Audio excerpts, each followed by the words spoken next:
এক সময় ভাবা হতো ইমপ্লান্ট মানে অনেক ঝক্কি, মাসের পর মাস ওয়েট, কিন্তু এখন 72 ঘন্টায় এক্সট্রাকশন, ইমপ্লান্ট এবং ক্রাউন প্লেসমেন্ট সবটাই পসিবল।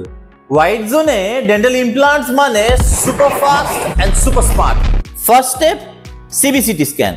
এখানেই ধরা পড়ে যায় আপনার দাঁত, মাড়ি, হাড়ের আসল অবস্থাটা কি, কোন দাঁতে ইমপ্লান্ট হবে, কি টাইপের ট্রিটমেন্ট লাগবে, এক্স্যাক্টলি কোন পজিশনে ইমপ্লান্ট বসবে, সবকিছুর সঠিক ব্লুপ্রিন্ট এখানেই তৈরি হয়ে যায়। তারপর টুথ এক্সট্রাকশন, ইমপ্লান্ট প্লেসমেন্ট আর ক্রাউন ফিক্সিং। মডার্ন টেকনোলজির জন্য এটা হয়ে গেছে ঝামেলাহীন, পেনলেস এবং সুপার স্মুথ। ইমপ্লান্ট এখন হলো সায়েন্স প্লাস ম্যাজিক। হাসি হারাবেন না, আজ দাঁত তুলুন, কাল ইমপ্লান্ট, আর পরশু হাসি ফুললি ব্যাক।